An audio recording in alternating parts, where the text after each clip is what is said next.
Hello friend, welcome to exam special facts and blog. दोस्तों, जैसा कि आप सबने देखा था, उस दिन हमने यूपी ट्रिपल एसी पीईटी का 50 क्वेश्चन सॉल्व करा दिया था। आज 50 और बचा है था उसमें से, तो चलिए 50 और देख लेते हैं। चलिए 51 का देखते हैं, क्वेश्चन नंबर 51। इसमें देखते हैं, इसमें लिखा है 2020-21 के लिए गेहूं की फसल का न्यूनतम समर्थन मूल्य MSP प्रति क्विंटल रुपए में क्या है। तो इसका राइट आंसर होगा 1975। इसका राइट आंसर हो गया। नेक्स्ट देख लेते हैं।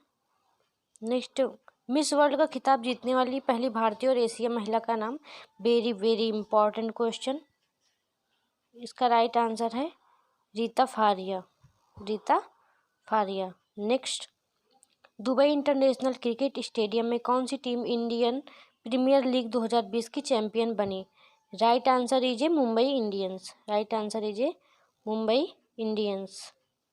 जितने क्वेश्चन इसमें पढ़ाया जाएगा बहुत ही इंपॉर्टेंट है, आप सब ध्यान से पढ़िएगा। डॉट डॉट डॉट 2012 से 2017 तक राष्ट्रपति रहे थे। तो राइट आंसर इसका है Pranab Mukherjee. Pranab Mukherjee is the right answer. Bharat biotech द्वारा विकसित भारत की स्वदेशी कोविड-19 वैक्सीन कौन सी है। तो राइट आंसर, अभी आप सबने इस क्वेश्चन को, अभी सब लोग इसको जानते ही होंगे कौन सी थी। तो मामूली सी बात है, Covaxin is the right answer. Next, Bharat ने वर्ष में परिवार नियोजन के लिए एक राष्ट्रीय कार्यक्रम आरंभ किया था। सो राइट आंसर इज 1952। 1952 में परिवार नियोजन राष्ट्रीय कार्यक्रम आरंभ हुआ था। 2011 की जनगणना के अनुसार निम्न में से किस राज्य में साक्षरता की दर सबसे कम है। तो right answer is Bihar. Bihar is right answer. 2021-22 आम बजट में केंद्र सरकार द्वारा पेट्रोल और डीजल पर कौन सा नया सेस लगाया गया है। तो राइट आंसर इज कृषि। कृषि पे नया सेस लगाया गया है। अमृत योजना, अमृत योजना का पूरा नाम क्या है। तो अमृत योजना का पूरा नाम है अटल नवीकरण और शहरी परिवर्तन mission. Right answer is 2। Right. Next, अंतर्राष्ट्रीय तलवारबाजी प्रतियोगिता में स्वर्ण पदक जीतने वाली पहली भारतीय निम्न में से कौन सा है। तो right answer is Bhavani Devi. Bhavani Devi is right answer. सामान्य जागरूकता से 5 प्रश्न पूछे जाएंगे। 10 नंबर के इसमें प्रश्न पूछे जाएंगे। 10 क्वेश्चन होंगे। आइए देखते हैं मोस्ट इम्पॉर्टेंट क्वेश्चन।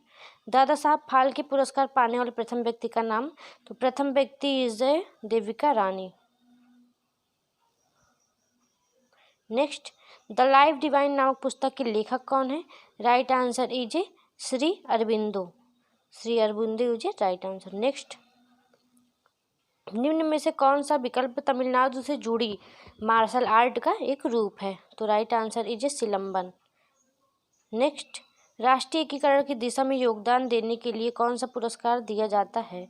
राष्ट्रीय एकीकरण की दिशा में योगदान कौन सा पुरस्कार दिया जाता है। Right answer is Sardar Patel पुरस्कार। संयुक्त राष्ट्र के महासचिव कौन है। तो right answer is Antonio Guterres. संयुक्त राज्य के महासचिव एंटोनियो गुटेरेस। निम्न में से किस खिलाड़ी ने ओलंपिक खेलों में सर्वाधिक पदक जीते हैं। Right answer is Michael Phelps. Michael Phelps. Golconda किला भारत के किस राज्य में स्थित है। Right answer Telangana. गोलकुंडा किला कहाँ स्थित है। तो right answer is Telangana. Next, Garadi, Garadi नृत्य की शैली किस राज्य से संबंधित है। Right answer Pondicherry. लोक कला, नृत्य, संगीत और नाटक की वह शैली कौन सी है जो केरल में ओणम के दौरान बाघ के शिकार की कहानी प्रस्तुत करती है। Right answer is Pulikali. नाटक की शैली कौन सी है। तो पुलिकली। पीवी सिंधु ने किस खेल में कई अंतर्राष्ट्रीय पदक जीते हैं। पीवी सिंधु ने किस खेल में कई अंतर्राष्ट्रीय पदक जीते हैं। तो right answer is badminton. PV Sindhu तो बैडमिंटन से संबंधित थी ना। पीवी सिंधु सभी जानते हैं, तो बैडमिंटन से संबंधित थे। नेक्स्ट, आइए देखते हैं अपठित हिंदी गद्यांश का विवेचन एवं विश्लेषण। 10 नंबर, बहुत ही अच्छी भूमिका आपकी हिंदी निभाने वाली है आपके पेपर में। तो सॉरी दोस्तों, तो देखते हैं। निम्न गद्यांश के रिक्त स्थानों की पूर्ति गद्यांश के नीचे गए प्रश्नों के अनुसार कीजिए। मनुष्य शारीरिक, पहले हम अच्छे से ढंग से पढ़ लेंगे। मनुष्य शारीरिक कष्ट से ही पीछे वाला प्राणी नहीं है, मानसिक क्लेश की संभावना से भी कर्मों की ओर प्रवृत्त होने का। दूसरा, उसे नहीं होता जिन बातों से समाज के बीच उपहास, निंदा, अपमान इत्यादि का। तीसरा, रहता है उन्हें अच्छा समझते हुए भी बहुत से लोग उनसे दूर रहते हैं। चौथा, देखते हुए भी बहुत से लोग प्रथाओं का पालन इसलिए करते हैं कि नहीं करने से वे बुरे कहे जाएंगे, लोगों में उनका ना पांचवा न रह जाएगा। तो देखिए, पहला है मनुष्य शारीरिक कष्ट से ही पीछे लगने वाला प्राणी नहीं है। पहले का आंसर है शारीरिक कष्ट से ही पीछे लगने वाला, तो यहाँ पे हो जाएगा, यहाँ हो जाएगा आपका लगने वाला प्राणी नहीं है। मानसिक क्लेश की संभावना की ओर कर्मों प्रवृत्त होने का उपहास, तो इसका राइट आंसर होगा दूसरा का है करने। देखिए यहाँ पे आपको दिया गया है, आप लोग अच्छे से सेटिंग कर लीजिएगा। पहला का लगने है, दूसरा का है करने, तीसरा का हटने और चौथा का मिटने, लोगों में उनका मिटने ना रह जाएगा। नेक्स्ट, मतलब करेक्ट आंसर इज 3। देखिए अब इसमें लिखा है गद्यांश में संकेतिक, क्वेश्चन नंबर 71 उसी गद्यांश में से पूछा गया है ना, वहाँ हम समझ नहीं पाए थे इसको, हम भी गलती हो गई थी, सॉरी बच्चों। देखिए क्वेश्चन नंबर 71, गद्यांश में संकेतिक रिक्त स्थान एक के लिए उपयुक्त शब्द होगा, तो ये होगा हटने, राइट आंसर इसमें होगा हटने, ये उपयुक्त शब्द उसमें से होगा। और नेक्स्ट देखते हैं गद्यांश में सांकेतिक रिक्त स्थान 2 के लिए उपयुक्त शब्द होगा, तो 2 के लिए, एक मिनट, 2 के लिए होगा साहस। देखिए साहस। देखिए दूसरा क्या पूछ रहा था हमारा, दूसरा पर उससे नहीं होता जिन बातों समाज के बीच उपहास, निंदा, अपमान इत्यादि का साहस रहता है, उन्हें अच्छा समझते हुए भी बहुत से लोग उनसे दूर रहते हैं। तो दूसरा साहस। गद्यांश में संकेतिक रिक्त स्थान 3 के लिए उपयुक्त शब्द होगा, तो राइट आंसर है भय, आप लोग उसमें फिल कर दीजिएगा। गद्यांश में सांकेतिक रिक्त स्थान 4 के लिए उपयुक्त शब्द होगा, तो उसका राइट आंसर होगा हानि, हानि इज ए राइट आंसर। गद्यांश में सांकेतिक रिक्त स्थान 5 के लिए उपयुक्त शब्द होगा सम्मान, सम्मान। देखिए दोस्तों, गद्यांश में से आपके 5 प्रश्न पूछे जाएंगे हिंदी में, और वो गद्यांश में ही से आपको ढूंढकर उसका उत्तर देना होगा। देखिए पहले हम ढंग से पढ़ लेते हैं गद्यांश को। होली के पर्व के पीछे एक लोकप्रिय पौराणिक है। हिरण्यकश्यप एक राक्षस राजा था, उसका एक बेटा था जिसका नाम प्रहलाद था, भगवान विष्णु का भक्त था। ये बात उसके पिता को पसंद नहीं थी। पिता के कई बार रोकने, यहाँ हो जाएगा रोकने, देखिए कहीं ना कहीं होगा ही होगा, अभी मैं आपको दिखा देती हूँ। देखिए पिता के कई बार के के बाद भी प्रहलाद अपनी विष्णु भक्त नहीं छोड़ा। हिरण्यकश्यप ने अपने ही बेटे को कई तरह की सजाएं दी, ईश्वर की कृपा से वह हर बार बच जाता था। एक दिन क्रोधित होकर हिरण्यकश्यप ने अपनी बहन होलिका को अपने बेटे का वध करने के लिए बुलाया। तो गद्यांश में सांकेतिक स्थान के लिए उपयुक्त शब्द होगा, तो इसके लिए होगा कथा, कथा। दूसरे की बात करें तो गद्यांश में सांकेतिक स्थान 2 के लिए उपयुक्त शब्द होगा। 2 के लिए देखिए भगवान विष्णु का भक्त था, बात उसके पिता को पसंद नहीं है, पिता के कई बार, तो दूसरे में क्या होगा, दूसरे में आप सब लोग मुझे दीजिए, जवाब दीजिए। उसने, उसने दूसरे में होगा वाह, वाह हो गया। तीसरे की बात करें तो गद्यांश सांकेतिक स्थान 3 के लिए, तो 3 की बात करें तो समझाने, 3 में हो जाएगा समझाने, 3 का हो गया समझाने। और 69 89 की बात करें तो 89 गद्यांश में सांकेतिक स्थान 4 के लिए उपयुक्त शब्द होगा, तो 4 के लिए उपयुक्त शब्द है परंतु, परंतु। गद्यांश में सांकेतिक स्थान 5 के लिए उपयुक्त शब्द होगा, तो इसका राइट आंसर होगा होकर। ग्राफ की व्याख्या एवं विश्लेषण, आप सब यहाँ देखिए, अच्छे से देख लीजिए, यहाँ पे ग्राफ बना हुआ है, आपको इसमें व्याख्या विश्लेषण करना है, तो इसमें से ये देखिए अच्छे से ध्यान से आप लोग देख सकते हैं। उसके बाद इसमें से क्वेश्चन आपको लिए पूछा जाएगा, इस तरीके से क्वेश्चन आपके एग्जाम में आने वाले हैं। किस वर्ष दोनों विद्यालयों को मिलाकर, किस वर्ष दोनों विद्यालयों को मिलाकर दाखिल हुए विद्यार्थियों की कुल संख्या दूसरी सबसे कम थी, तो इसका राइट आंसर हो जाएगा, आप सॉल्व कर लीजिएगा वहाँ से, 2014।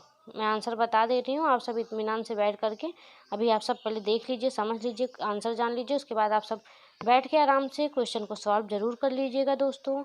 82 का होगा, वर्ष 2015 में दाखिल हुए विद्यार्थियों की कुल संख्या 5 और 2016 में दाखिल हुए विद्यार्थियों कुल संख्या के बीच कितना अंतर है? तो राइट आंसर 25।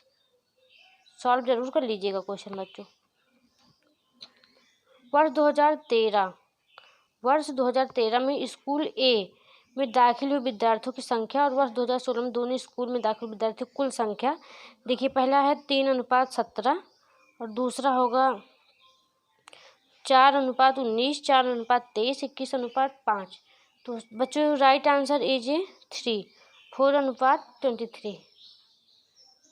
नेक्स्ट, वर्ष 2013 में स्कूल बी में दाखिल हुए विद्यार्थियों की संख्या उसी स्कूल में ए में दाखिल हुए विद्यार्थियों से कितने प्रतिशत अधिक है? तो राइट आंसर इज 60%।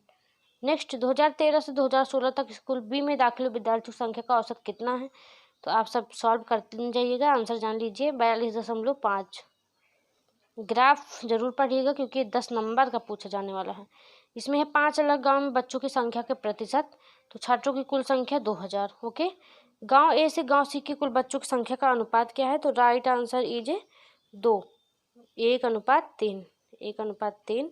यदि गांव डी से 70% बच्चे स्कूल जाते हैं तो गांव डी से स्कूल जाने वाले बच्चों की संख्या कितनी है? तो आपको प्रतिशत निकालनी है, जाने की संख्या प्रतिशत से आप इसको गुणा करके निकाल सकते हैं। इसका राइट आंसर होगा 280।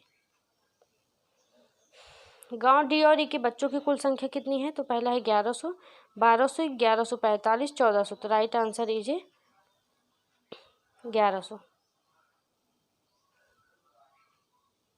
नेक्स्ट देखते हैं, गांव बी और गांव सी के कितने बच्चे अधिक हैं? तो right answer is 300, 300 is right answer. यदि गांव डी के बच्चों में लड़कियों का प्रतिशत 55% है तो इस गांव में कुल कितनी लड़कियां हैं? तो राइट आंसर इज 220, 220। तालिका की व्याख्या एवं विश्लेषण, देखिए बच्चों 10 नंबर का देख रहे हैं ना, ग्राफ तालिका 10 मार्क्स से इसमें से आपको पूछे जाने वाले हैं। तो table 1 question number 91 to 95, 5 number उसमें से ग्राफ से और तालिका में से कुल मिला के 5 नंबर आपके पूछेंगे। 1 मिनट, कहाँ गया?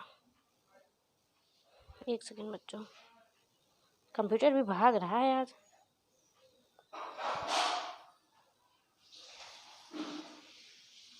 तो कहाँ थे हम लोग?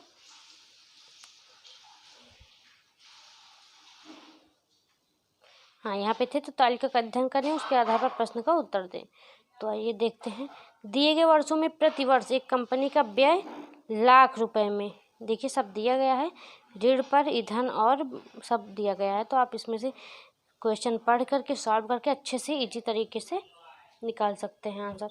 दी गई अवधि के दौरान कंपनी द्वारा किए गए करों की कुल राशि इस अवधि के दौरान दिए गए वेतन कुल राशि के लगभग कितने प्रतिशत है? तो राइट आंसर है 26.37%। नेक्स्ट, 1998 में इन सभी वस्तुओं का कुल व्यय 2001 में कुल व्यय का लगभग कितना परसेंटेज बताना है? तो परसेंटेज आप निकाल के आसानी से बता दीजिए, 82.97 ये राइट आंसर। वर्ष 1999 तथा वर्ष 2001 में भुगतान किए गए कर का अनुपात कितना है? 27:22। कंपनी द्वारा किस वर्ष कर का सबसे कम भुगतान किया गया? तो राइट आंसर इज 2000। प्रति बोनस वर्ष की औसत राशि क्या है जो कंपनी की इस अवधि के दौरान चुकानी पड़ी है? Right answer is rate 3.4 lakh. Next देखिए, तालिका पर आधारित प्रश्न का उत्तर आपको देना है। उत्पादन 1000 टन में राज्य लिखा है, चावल लिखा है, गेहूं लिखा है और दाल लिखा है। तो राज्य आर में चावल और गेहूं के उत्पादन मात्रा में अनुपात कितना है? तो आपको इसमें सब में से अनुपात निकालना है। तो इसका राइट आंसर है 2:1। आप सब आराम से बैठ के एक बार क्वेश्चन सॉल्व जरूर कर लीजिएगा।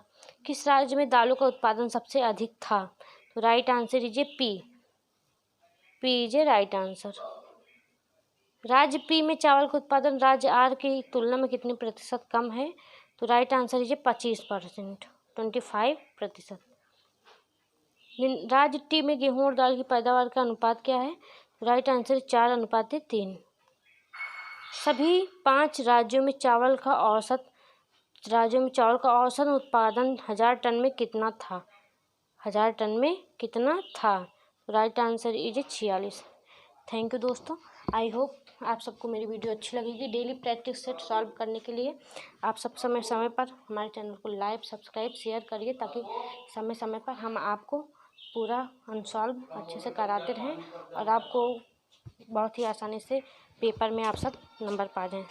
थैंक यू दोस्तों। चैनल को लाइक, सब्सक्राइब और शेयर करना मत भूलिएगा।